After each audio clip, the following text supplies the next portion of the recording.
अस्सलाम वालेकुम students, second year आपकी बायोलॉजी के चैप्टर नंबर 27 का लेक्चर नंबर 10 है। और उसके बाद हमारा टॉपिक है renewable resources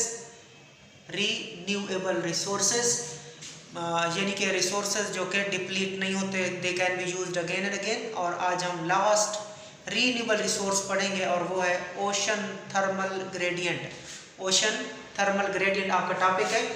In ocean, especially in tropical region, the temperature of the surface water is about 25 degrees Celsius, and that at the depth of few hundred meter, that is only 5 degree Celsius। ठीक हो गया कि बात करेंगे हम tropical regions की।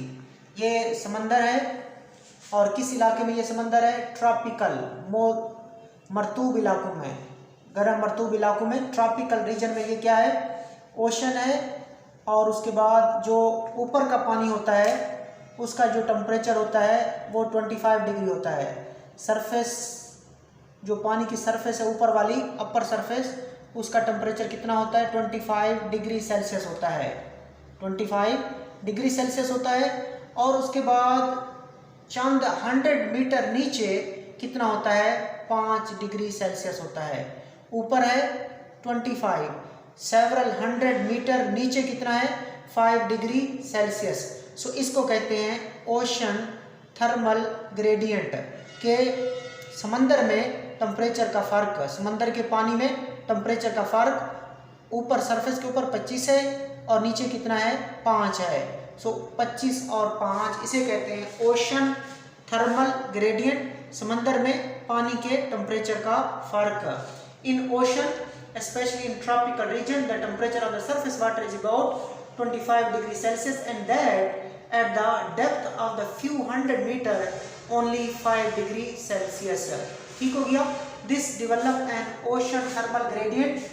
जब ऊपर 25 है नीचे 5 हो तो इससे क्या पैदा हो जाता है? ओशन थर्मल ग्रेडियंट पैदा हो जाता है। And heat is conducted from region of higher to lower temperature. तो जो हीट होती है वो हायर टेम्परेचर से कंडक्ट होती है और किसकी तरफ जाती है? लोअर टेम्परेचर की तरफ जाती है। So heat is conducted from higher temperature to lower temperature. Man has developed the technology to use this thermal gradient. इंसान ने ऐसी टेक्नोलॉजी डेवलप कर ली है कि वो इसी थर्मल ग्रेडियंट से फायदा उठाता है टू ड्राइव द टरबाइन, और इससे टरबाइन चलती है फॉर इलेक्ट्रिसिटी जनरेशन। और टरबाइन जनरेटर को चलाएगी और जनरेटर क्या पैदा करेगा? इलेक्ट्रिसिटी पैदा करेगा। But this may also disturb the marine ecosystem. तो यहाँ पे टरबाइन जनरेटर इस्तेमाल करने पड़ेंगे। इससे जो हमारी मैरीन लाइफ है वो क्या होगी? वो इफेक्ट होगी। तो ये आपने देखा ओशन थर्मल ग्रेडियंट। आपने देखा कि in ocean specially in the tropical region the temperature of the surface water is about 25 degree Celsius, and that at the depth of few hundred meter only it is 5 degree Celsius। This develop an ocean thermal gradient।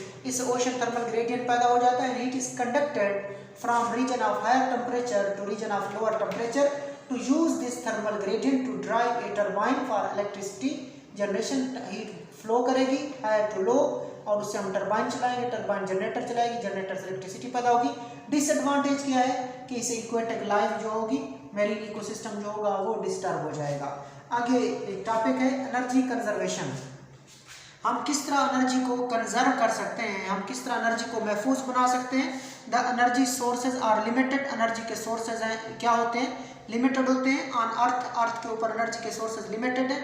Hence there is need for us to have a balance and planned use of energy resources. तो earth के ऊपर जो energy के resources हैं वो limited हैं और hence there is need for us to have balanced and planned use of energy resources. तो हमें एनर्जी रिसोर्सेज को बैलेंस में रखना चाहिए और प्लान यूज करना चाहिए। एक बैलेंस के साथ और प्लानिंग के साथ हमें एनर्जी रिसोर्सेज को यूज करना चाहिए, क्योंकि एनर्जी रिसोर्सेज अर्थ के ऊपर लिमिटेड है, कम है, महदूद है। Here are some ways in which we can save energy. मदरजा झेल तरीके हैं जिनके जरिए हम एनर्जी को सेव कर सकते हैं। तो ये आपसे पूछा जा सकता है, right different ways of saving energy. Energy को सेव करने के मुख्तलिफ तरीके बताएं। ये शॉर्ट क्वेश्चन है आपका। एनर्जी को सेव करने के मुख्तलिफ तरीके, पहला develop and use energy efficient machine. आपने एनर्जी एफिशिएंट मशीन जो है उनको डेवलप करना है और उनको यूज करना है।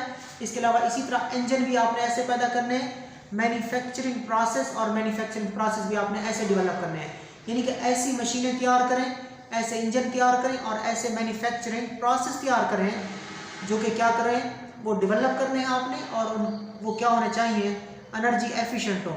सो develop and use energy efficient machine, engines, manufacturing process.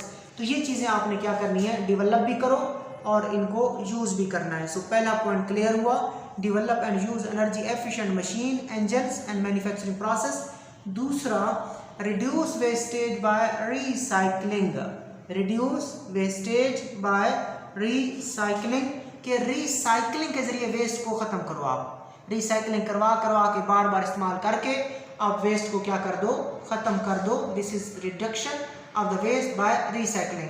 Recycling का मतलब होता है यूज़ अगेन एंड अगेन। एक चीज़ को आप इस्तेमाल करोगे, दोबारा इस्तेमाल करोगे, वो आहिस्ता आहिस्ता वेस्ट क्या होता जाएगा, कम होता जाएगा।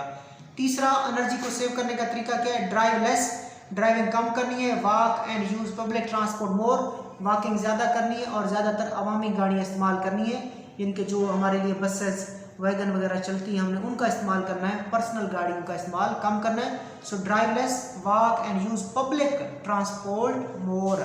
चौथा, switch off light and electrical appliances when they are not use, जब लाइट और इलेक्ट्रिकल अप्लायंसेस वो होते हैं यानी कि जो बिजली के आलात होते हैं, जो इलेक्ट्रिकल अप्लायंसेस होते हैं, जो अप्लायंसेस होते हैं जो इलेक्ट्रिसिटी पे चलते हैं, जब वो यूज़ ना हो रहे हैं तो उनको आपने क्या करना है, ऑफ करना है। Switch off light and electrical appliances when they are not use, जब आप इस्तेमाल नहीं ना कर रहे हो तो लाइट और अप्लायंसेस को बंद कर दिया करें। आखिरी पांचवा, minimise the use of air conditioners, air conditioner का इस्तेमाल कम से कम करना है। इसमें से 4 पॉइंट आप अच्छी तरह याद कर लो कि what are the different ways of saving energy. तो ये आज आपका लेक्चर नंबर 10 था। अल्लाह हाफिज़।